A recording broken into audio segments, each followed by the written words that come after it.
द्वारका एक ऐसा प्राचीन धार्मिक शहर है जिसे कभी भगवान श्री कृष्ण ने बसाया था, लेकिन अचानक क्या हुआ कि ये पूरी नगरी जलमग्न हो गई। समुद्र की गहराई में इसके अवशेष आज भी मौजूद हैं। तो चलिए जानते हैं द्वारका नगरी का ऐतिहासिक रहस्य क्या है। हेलो फ्रेंड्स, मैं हूँ श्वेता सिंह। यूनिवर्सल फैक्ट्स की दुनिया में आपका स्वागत है। मथुरा से निकलने के बाद भगवान श्री कृष्ण ने एक ऐसे नगर की स्थापना की जो विशाल और सुसंगत था। इस नगर का नाम था द्वारका नगरी। लेकिन श्री कृष्ण की मृत्यु के बाद ये खूबसूरत नगरी समुद्र में डूब गई। रिसर्च के मुताबिक खुदाई में मिली द्वारका की कहानी 9000 साल पुरानी है। ये शहर उस प्राचीन विकसित सभ्यता से जुड़ा है जिसका निर्माण जब यहाँ कोई दूसरा विकसित शहर नहीं था। ये भारत का सबसे विकसित राज्य हुआ करता था जो हूबहू आज के आधुनिक शहर जैसा ही था। पौराणिक समय में कई ऐसी कहानियां हैं जिन्हें आज हम महज एक मिथ मानते हैं, लेकिन सच तो ये है कि धरती के विकास के साथ ही ये सभ्यताएं और पौराणिक इतिहास हमेशा के लिए समुद्र की गहराइयों में दफन हो गया, जिन्हें लेकर आज भी खोज जारी है। समुद्र की गर्त में खोज करने पर कुछ ऐसे साक्ष्य मिले हैं जो इन पौराणिक कथाओं को सच साबित करते हैं। इन्हीं में से एक है द्वारका नगरी का रहस्य। हिमयुग की समाप्ति से नष्ट हुई द्वारका। कहते हैं कि 9000 साल पहले हिमयुग की समाप्ति हुई, जिसके बाद समुद्र का जलस्तर इस कदर बढ़ गया कि कई विकसित शहर समुद्र में समा गए। इन्हीं में से एक तटवर्ती नगर द्वारका भी था। इतिहासकारों का कहना है कि द्वारका को कृष्ण के देहांत के बाद जानबूझकर नष्ट किया गया था। द्वारका का निर्माण भगवान श्री कृष्ण ने मथुरा से जाने के बाद अपने पूर्वजों की भूमि को फिर से रहने लायक बनाया। इसे श्री कृष्ण की कर्म भूमि के तौर पर भी जानते हैं।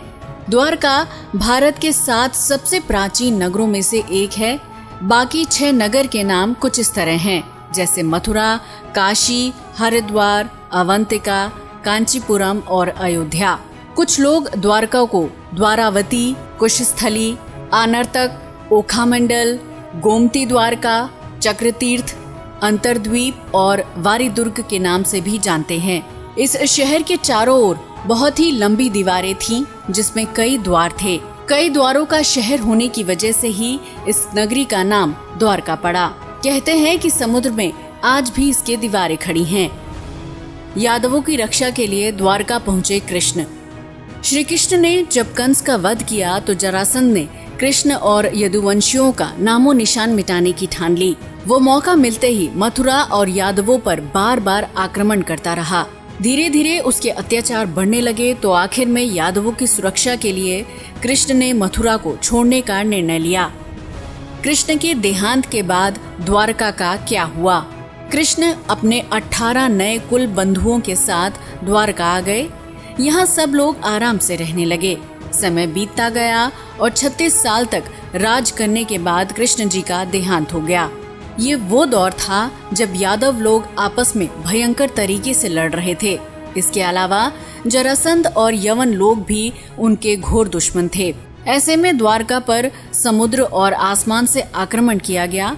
कहते हैं कि कृष्ण जी की मृत्यु के बाद उनके प्रपौत्र वज्रनाभ द्वारका के यदुवंश के अंतिम शासक थे, जो यदुओं की आपसी लड़ाई में जीवित बच गए। द्वारका के समुद्र में डूबने पर अर्जुन, वज्र और शेष बची यादव महिलाओं को हस्तिनापुर ले गए। इनके जाने के बाद द्वारका नगरी समुद्र में समा गई। ऐसे में सवाल उठता है कि आखिर पूरी की पूरी नगरी समुद्र में क्यों और कैसे समा गई? द्वारका नगरी के नष्ट होने पर मत सवाल उठता है कि भला कोई कैसे इतने बड़े शहर के अस्तित्व को खत्म कर सकता है। कोई कहता है कि ये किसी प्राकृतिक घटना का काम हो सकता है, तो किसी का कहना है कि इसे एलियंस ने नष्ट कर दिया होगा। जब इसके नष्ट होने के कोई पुख्ता सबूत नहीं मिले तो वैज्ञानिकों ने इस राज से पर्दा उठाने के लिए समुद्र की गहराई को टटोलना चाहा। इस दौरान खोजकर्ताओं को समुद्र के सैकड़ों फीट नीचे कुछ ऐसे अवशेष मिले जिन्होंने सबको चौंका दिया। समुद्र में मिले अवशेष। द्वारका के समुद्री अवशेषों पर सबसे पहली नजर भारतीय वायुसेना के पायलटों की पड़ी, जो समुद्र के ऊपर से उड़ान भर रहे थे। इसके बाद ही 1970 के जामनगर के गजेटियर में इनका उल्लेख किया गया। इससे पहले लोगों का कहना था कि द्वारका नगरी एक काल्पनिक नगर है, लेकिन इस कल्पना को आर्कियोलॉजिस्ट प्रोफेसर S.R. राव ने सच साबित कर दिया। दरअसल प्रोफेसर राव और उनकी टीम ने 1979-80 में समुद्र में 560 मीटर लंबी द्वारका की दीवार की खोज की, जहां उन्हें पौराणिक समय के कुछ बर्तन भी मिले जो 1528 ईसा पूर्व से 3000 ईसा पूर्व के हैं। इसके अलावा सिंधु घाटी सभ्यता के भी कई अवशेष मिले। इस खोज के दौरान प्रोफेसर राव ने कई रहस्यों से पर्दा उठाया। नौसेना और पुरातत्व विभाग की संयुक्त खोज। 2005 और 2007 में भारतीय पुरातत्व सर्वेक्षण यानी आर्कियोलॉजिकल सर्वे ऑफ इंडिया के निर्देशन में भारतीय नौसेना के गोताखोरों ने समुद्र में समाई द्वारका नगरी के अवशेषों को खोज निकाला। 2005 में अभियान के दौरान समुद्र की गहराई में कटे छटे पत्थर मिले। इस दौरान लगभग 200 सैंपल जमा किए गए।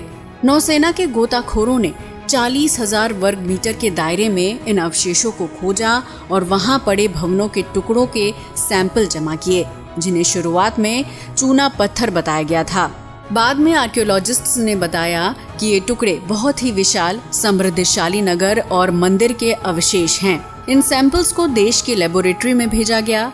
वहीं खोज से जुड़े आंकड़ों को कई राष्ट्रीय और अंतर्राष्ट्रीय विशेषज्ञों के सामने भी पेश किया गया। इन विशेषज्ञों में अमेरिका, इजराइल, श्रीलंका और ब्रिटेन के विशेषज्ञ भी शामिल थे। सैंपल्स को विदेशी प्रयोगशालाओं में भेजने का असली मकसद था इन पर किसी भी तरह का कोई शक न रहे, सारी भ्रांतियां दूर हो जाएं। द्वारका पर रिसर्च। 2001 में सरकार ने गुजरात के समुद्री तटों पर प्रदूषण से होने वाले नुकसान का पता लगाने के लिए national institute of ocean technology को चुना। जब समुद्री तलहटी की जांच की गई तो सोनार पर मानव निर्मित नगर पाया गया। जब इसकी जांच की गई तो पता चला कि ये नगर 32,000 साल पुराना है और 9,000 साल से समुद्र में दफन है।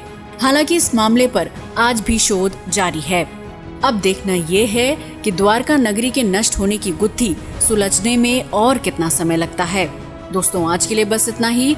वीडियो पसंद आया हो तो इसे लाइक और शेयर करें, साथ ही चैनल को भी सब्सक्राइब करें।